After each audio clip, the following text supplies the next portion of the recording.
Boa noite a todos, meus irmãos. Que Jesus esteja conosco, como sempre está. Hoje vamos conversar um pouquinho a respeito de um livro muito interessante da lavra de Chico Xavier, ditado por Humberto de Campos, Brasil, Coração do Mundo, Pátria do Evangelho. Esse livro foi, muitos tópicos do livro foi, por Humberto de Campos, foi pego na espiritualidade que estava essa história arquivada nas instantes do plano espiritual. Então, Humberto de Campos foi pegar todos os detalhes e trouxe para nós. Fala que Jesus esteve 2 vezes aqui perto do nosso orbe. A primeira vez foi quando foi dado a ele a incumbência de arquitetar uma casa transitória para nós. Então, veio ele com a equipe grande de seus tutelados e elaboraram esse planejamento que foi designado pelo nosso Criador, nosso Pai. Então, quando se desprendia a nebulosa solar, todos sabemos que uma nebulosa é comparada a uma nuvem que começou a girar e foi aumentando e incandescendo, porque todas as coisas que rodam em uma rotação grande, elas tendem a se aquecer. É um dínamo. E, a primeiro momento, isso aqui tudo era uma fornalha. Se voltarmos um pouquinho no estudo, ou se prosseguirmos, Allan Kardec fala que, na Gênese, que essa fornalha que se tornou, no princípio, esse planeta, ele faz uma comparação, pegarmos uma bolota de aço e colocarmos ela no fogo até o ponto dela ficar incandescente e começarmos a despejar água sobre ela ao ponto de ficar alguma gota d'água em cima dela. Uma bolota que não precisa ser muito grande, de aço, levaria bastante tempo se ficássemos despejando água ali até parar alguma gota de água ali em cima. E aí Kardec faz a comparação, imaginemos nós uma bolota do tamanho de planeta. Aproximadamente, está na Gênese, aproximadamente 1 milhão de anos para resfriar ao ponto de guardar alguma água, assim em temperatura altíssima. Não tinha condição de ter vida ainda, como a gente entende. Então, levou 1 milhão de anos. Não são 100 anos, não são 1000 anos. 1 milhão de anos. É muita coisa para nosso entendimento. E isso para começar a se resfriar. Jesus deixou que passasse o planeta por essas fases. Teve o estágio, o período primário, o secundário, o de transição, o terciário, o diluviano e o pós-diluviano. Aí ele veio cá nos dar um impulso quando já estamos antecipando um pouco, porque essa obra é magistral, é uma obra assim inigualável de história. Mas nós não temos tempo nem conhecimento para levarmos muito avante. Então nós vamos dar um salto na história. Quando Jesus esteve aqui aproximadamente 2000 e alguns anos, para nos ensinar como interagirmos com a nossa casa que ele havia arquitetado. Tudo que existe hoje, tanto a natureza em si, como os seres humanos, todos nós somos dependentes uns dos outros. Infelizmente, hoje a humanidade não está sabendo interagir com os nossos irmãos da natureza, sejam eles minerais, vegetais, animais ou com o próprio homem. e nem tampouco com o angelical, porque o nosso próximo estágio é o estágio angelical. Mas muitos não acreditam que nós vamos ser espíritos perfectíveis, que somos perfectíveis, que vamos atingir um grau de perfeição ainda muito maior do que nós imaginamos. Mas Jesus veio, deixou sua lição, deixou aquela ferramenta que ele usou, o seu corpo físico aqui, que nós pensávamos que tínhamos acabado com ele, e só acabamos com a parte exterior. E ele volta, mais de 1.500 anos, mais de 1.400 anos a seguir, vem com uma leva de espíritos superiores até a Palestina para ver como estava sendo dirigida a doutrina que ele deixou plantada na Palestina. Qual doutrina que Jesus trouxe, que deixou plantada? Qual doutrina? A doutrina do amor. Não tinha denominação nenhuma, não tinha qualificativo nenhum, era só amar. Era, é e vai ser só amar, mas é o mais difícil. Mas ele veio ver como estava interagindo o pessoal. E aí ele ficou desanimado porque estava fazendo guerra em nome de Jesus, guerra em nome de Deus, era a Inquisição, eram coisas absurdas, em nome da religião, em nome do nosso mestre. E ele ficou desolado, mas como? Que eu deixei tudo para eles de mão beijada, ensinei como deviam de interagir uns com os outros e não conseguem. E aí um dos componentes daquele grupo, um espírito evoluidíssimo, ele disse: Senhor, mas há uma parte do planeta, umas terras abençoadas onde há grupos simples. E Jesus retruca: mas onde há algum lugar no planeta que não seja abençoado? Todos os lugares são abençoados por Deus nosso Pai, mas iremos até lá para ver realmente como é esse local. E vieram para o continente sul-americano e vieram até o Brasil. E foram recebidos assim pela natureza vivaz, uma esplendorosa simplicidade. E Jesus transplanta a bandeira da Palestina e finca a bandeira no Brasil, como sendo o coração do mundo, a pátria do Evangelho, por causa da natureza, por causa do povo simples. Só que precisava uma evolução, precisava os indígenas evoluírem, porque tudo é evolução no planeta, no universo tudo evolui.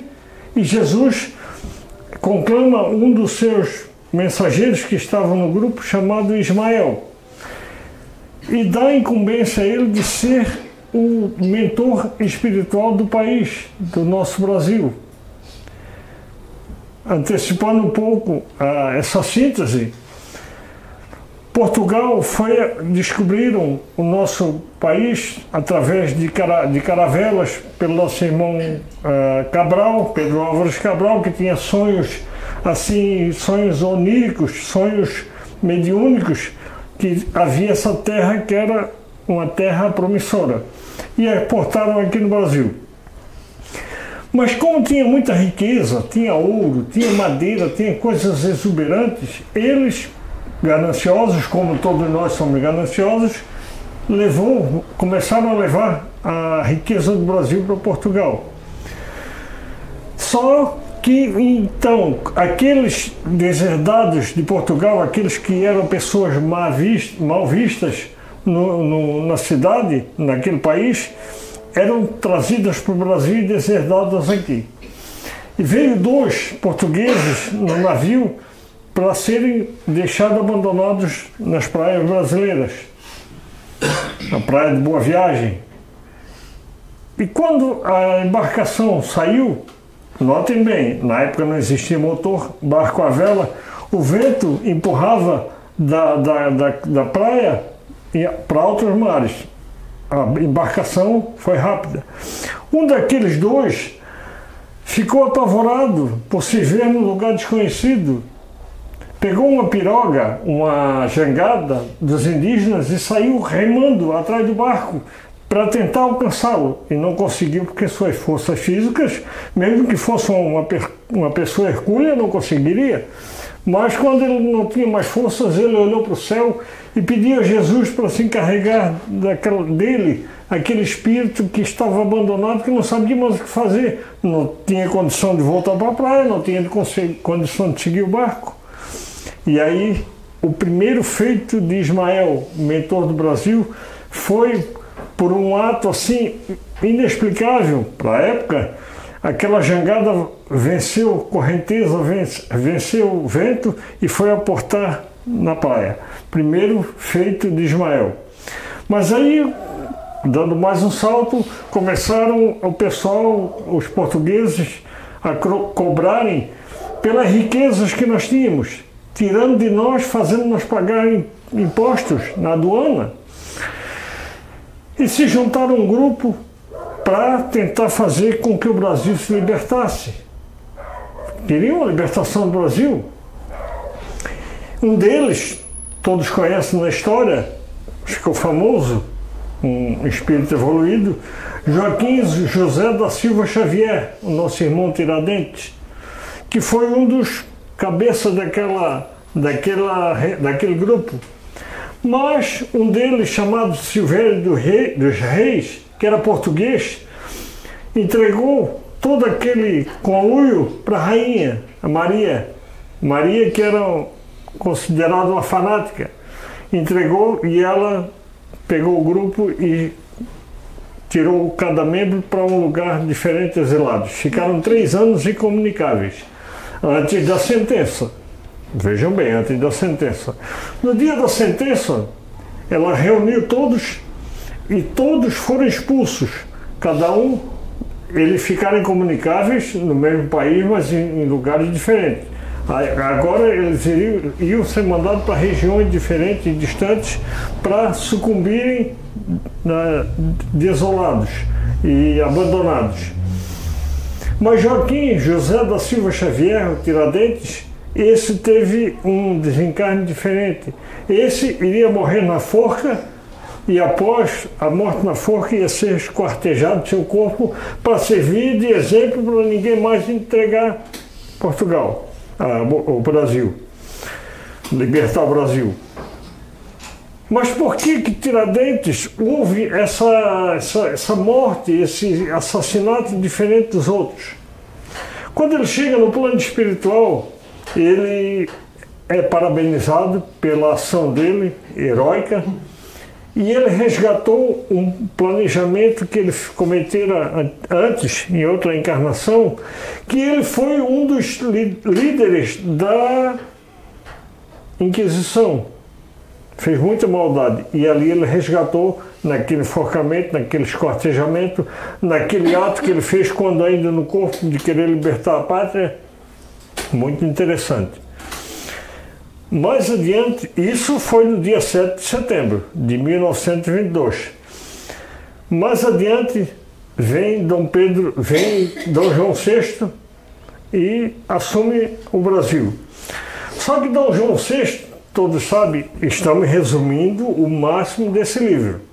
Dom João VI, ele veio dando tanta regalia para o pessoal em torno do Palácio São Cristóvão, no Rio de Janeiro, que algum morador quisesse requerer uma propriedade, se eu pegasse visse uma propriedade bonita, mesmo que tivesse uma família ali habitando, e eu pensasse assim, vou querer essa propriedade para mim. Havia um juiz na cidade que decretava que aquela propriedade tinha que ser desocupada automaticamente naquela hora para ser entregue para quem requeriu. E aí a pessoa era posta para fora com toda a família. Inclusive, o juiz, depois de tanta doação ilícita, houve um que já tinha uma propriedade e foi reclamar outra. E o juiz não tinha mais nenhuma para dar. E eu olho para dentro de casa e falei em voz alta, mulher, te prepara porque tem um cidadão aqui que está querendo outra propriedade. Eu já dei uma para ele. Mas se ele quiser outra mulher, eu não tenho nenhuma para dar. Te prepara porque tu vai. Se não tiver mais ninguém, tu vai. Então, essa regalia, esses parasitas vêm desde muito tempo. Aí o Palácio de São Cristóvão era cheio de pedintes. Então, mais tarde, depois de Dom João VI, veio Dom Pedro I, que foi seu filho. Dom Pedro I, estamos resumindo, repito, resumindo o livro. Dom Pedro I fez grandiosas atividades aqui no planeta, no país, e quando foi sair e voltar a Portugal, nas margens do rio Ipiranga, ele dá o grito da independência, ou morte. Todos sabem aquele grito, independência ou morte.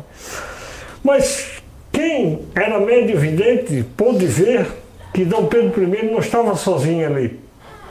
No plano espiritual estava aquele que foi o mártir da liberdade, Tiradentes. Estava ao seu lado inspirando para ele dar aquele grito de liberdade. Se prepara no plano espiritual para reencarnar um espírito chamado Longínquo. Longínquo era um espírito evoluidíssimo, mas Jesus dá uma missão para ele vir ao Brasil e fazer com que o Brasil evoluísse. E conforme ele passasse por aqui, conforme a sua atuação, seria a última vez que ele reencarnaria nesse orbe terrestre. Então, ele vem e assume um corpo, sendo filho de Dom Pedro I, é o Dom Pedro II. Faz feitio, faz obras magníficas, faz coisas belíssimas,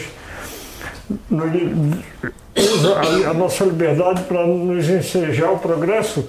Mas houve um grupo que andava nas selvas, atrás de esmeralda, atrás de ouro, andavam pegando os indígenas, escravizando, maltratando, matando, e Ismael vai reclamar para Jesus que estavam fazendo absurdo com os indígenas, com o povo simples. E Jesus falou para ele que o progresso se conquistaria a esse preço, infelizmente, mas aonde deixava um rastro de sangue ficava sempre uma cidade no meio das selvas. Então, aquilo ali ia ser o progresso. E Jesus acalenta ele dizendo, tudo que nós fizermos, nós vamos ter que resgatar. Assim como tem uma leva de espíritos que já estão arrependidos, já estão propícios a reencarnarem. São ex-padres, ex-fazendeiros, ex-políticos, ex-senhores feudais que estão arrependidos e precisam de uma nova oportunidade. E tu vais ter tens a minha confiança para ir convidá-los a espiar e fazer a sua reparação no orbe. E aí Ismael vai e transmite a notícia a eles, esses espíritos que tinham passado aqui numa condição superior, temporária, mas se achavam superiores, reencarnaram com os irmãos africanos, sendo os escravos, para darem um impulso na evolução do nosso país. E vieram fazendo coisas belíssimas. Trouxeram para nós, hoje temos aí as religiões africanas, mas temos várias situações assim de evolução, de simplicidade. Nós sabemos de pessoas escravas que cuidavam de filhos dos senhores deles, e curavam, ensinavam muitas pessoas, espíritos intelectuais, muitos escravos que davam até aula para os filhos dos senhores. Claro que eram muitos aqueles espíritos que reencarnaram, que não souberam como interagir com os seus semelhantes. Então esse livro traz para nós assim uma grandiosidade, uma riqueza de detalhes. Só para quem já teve a oportunidade de lê-lo, vai saber que todos esses espíritos que passaram por aqui, espíritos nobres, como temos um deles, e para nós depois de Jesus, o espírito que mais revolucionou a humanidade, nosso irmão Hipólito Leon Denis Rivail, nosso irmão Allan Kardec, que codificou a doutrina espírita, o Consolador que Jesus prometeu. Mas junto com ele veio vários espíritos, veio Leon Denis, veio Camilo Flammarion, veio João Batista, veio vários espíritos para dar um impulso. Cada um ficou com a parte dessa doutrina. uma parte da evolução. Um ficou com a ciência, outro ficou com a religião, outro ficou com a filosofia, outros com a cura. Veio a cura da lepra, veio a linguagem por uma linguagem universal, que é o Esperanto. Veio o Dr. Bezerra de Menezes assumindo um papel aqui grandiosíssimo no planeta, no país, dando assim recursos, dando para nós um exemplo de como interagirmos. E o nosso maior, que nós sabemos que o primeiro, nosso arquiteto, nosso mestre, Jesus Cristo. Então, para nós finalizarmos a nossa conversa, nós não podemos deixar de falar de Jesus. Aquele espírito que recebeu a incumbência de angariar todo o material de primeira classe, porque todos os materiais que constituem essas universidades federais são materiais de primeira. Então foi concedido a ele criar essa casa transitória ou esse jardim de infância para nós. E ele veio dizer para nós que tudo que nós fizermos aqui, de bom ou de não tão bom, vai ficar registrado em nós. Mas todos os atos bons nós vamos refletir, nós vamos refulgir em nosso derredor, na nossa psicosfera. Todos nós temos o direito, como disse outra irmã nossa superior, a Madre Teresa de Calcutá, que ninguém no planeta tem o direito de deixar alguém sair de perto de nós. Como chegou ou em situação pior. Todos têm que sair de perto de nós melhores. Mas não precisam nós de dirigirmos nenhum olhar para eles. Basta nós estarmos vibrando em situações edificantes para transmitirmos. Todos temos esse exemplo que nos deixou o nosso Mestre Jesus. Quando aquela mulher hemorroísta chega perto dele, ele nem a viu, mas só ela tocou nele e foi curada. Quantas pessoas, e todos nós aqui sabemos disso, e acontece conosco, acontece com os vizinhos, acontece com o familiar, que às vezes a gente está numa situação tão difícil, um abraço que nos dão, nos tiram daquela situação, uma palavra, ou só estarmos perto da pessoa, nos deixa bem. Tudo isso transmitido por Jesus, ensinando a nós que somos potencialidades divinas. Nós podemos, primeiramente, nos curar, nos autocurar, e depois nós irradiarmos aos nossos semelhantes. Alguém pensa que nós não temos capacidade. Todos nós temos. Claro que se nós formos ver os nossos atos passados, a nossa vida corriqueira, nós vamos pensar assim, poxa, eu não tenho essa condição, eu nem tenho esse direito. Todos nós temos. Se Deus, na sua bondade eterna, fosse esperar um ser perfeito no planeta para auxiliar outro, estaria até hoje esperando.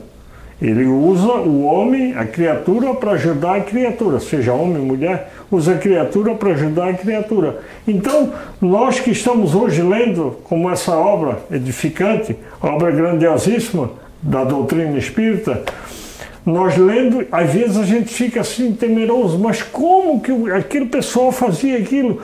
Mas nós participamos dessas ocorrências, dessas tragédias, nós estávamos lá. Hoje estamos um pouquinho melhor, precisamos respeitá-los, compreendê-los.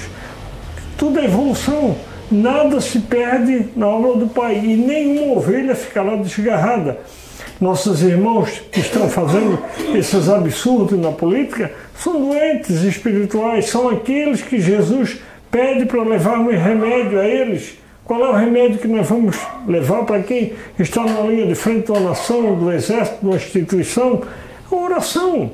Vamos compreendê-los, vamos entender que eles estão evoluindo desse jeito, que nós precisamos para evoluir dessas situações, porque se tivesse só harmonia no planeta, que vai ter, mas na nossa condição espiritual pequena, se só tivesse harmonia, nós estaríamos estagnados, seríamos os ociosos. Então nós precisamos exercitar nessas situações. Como é que nós vamos compreender uma pessoa que enche um cofre de dinheiro, que desvia verba pública, que desvia verba de merenda, que deixa pessoas na miséria para encher um cofre de dinheiro. Essa pessoa está agindo de sã consciência? Não está. Essa pessoa é um doente espiritual e, como todo doente, requer remédio. Um doente fisiológico, biológico, o organismo doente requer um analgésico, requer um remédio que haja na causa. Mas nós não podemos ir na causa geradora e modificar. Mas vamos então orar, pedir, interceder por eles. Nosso irmão Chico Xavier disse uma frase assim belíssima, que nós não podemos voltar lá atrás e fazer um começo, ou modificar o começo, mas nós podemos dar outro fim. Nós aqui, presentes, estamos dando um final muito interessante para a nossa existência. Estamos todos vinculados ao Consolador que Jesus prometera para nós naquela época. Estamos todos vinculados a uma casa espírita, mas nós viemos aqui nos reabastecer para bonito, para dizer que estamos cumprindo a nossa tarefa. De jeito nenhum, nós viemos aqui nos reabastecer. Lá fora é que nós vamos exercitar. Lá fora nós vamos encontrar pessoas que não acreditam no que nós acreditamos, que não têm certeza em Deus, que não querem saber de religião, que são contrários ao nosso jeito de vestir, de andar, de falar. Mas aí é que está o merecimento, aí é que está a honradez de nós chegarmos e modificarmos a situação, compreendê-los, que nós já passamos por isso. Quando Chico Xavier desceu da tribuna numa palestra que fez em Uberaba, alguém disse para ele assim: seu Chico, eu gostei da sua palestra, mas tem um problema, eu não acredito em Deus. O que nós responderíamos para essa pessoa? Nós tentaremos fazer ele ver que Deus existe, mostraríamos o céu, olha para o céu, olha para a mata, olha para as águas. Não seria isso que nós faríamos? O que Chico falou para ele? Ah, é um problema tu não acreditar em Deus? Não é problema. O problema seria se Deus não acreditasse em você. Mas se você não acreditar nele, ele existe, ele compreende, ele lhe respeita e ele lhe auxilia. Então não tem problema. Nós temos que ter ciência de que nós já passamos por situações mais difíceis. Hoje vencemos, graças a Deus, claro, graças a Deus, graças a Jesus, graças ao nosso mentor espiritual, mas graças também à nossa vontade de darmos o primeiro passo. E aí, quando nós nos predispomos a interagirmos com o ambiente, o auxílio não nos falta nunca. Precisamos ter essa consciência de que não estamos sozinhos. Onde nós andamos, no nosso lar físico, na rua, no ônibus, no serviço, sempre estaremos acompanhados, sempre o nosso mentor. Pelo menos era para ele estar conosco, mas vai depender do nosso pensamento. Quem nós queremos convidar? É aquele viciado ou é aquele nosso irmão de luz, que é uma centelha que está a nos guiar, a nos instruir, nos inspirar? Então, vamos fazer a coisa certa. Mas como que nós vamos fazer isso? Temos que ter dinheiro, posses, bens, títulos? Não, temos um sentimento. Nós podemos dar uma cesta básica, dar uma moradia, dar o que for, uma palavra, nada disso vai adiantar se nós não tivermos esse sentimento. Usarmos a capacidade de amar, de compreender. Conversarmos com a pessoa não por desencargo de consciência, não para ver ele embora, vou dar o que ele está pedindo para me ver livre dele. Não é isso que ele quer. Ele pode até querer, mas ele não precisa. Ele precisa de um sentimento de ternura, um sentimento de irmandade. Isso é que nós devemos de fazer. Então, agora encerrando, nós vamos deixar para vocês um convite para ler essa obra, Brasil, Coração do Mundo, Pátria do Evangelho, um livro belíssimo, riquíssimo, psicografado por Chico Xavier, ditado pelo nosso irmão espiritual Humberto de Campos. Obrigado a todos, que Deus nos abençoe.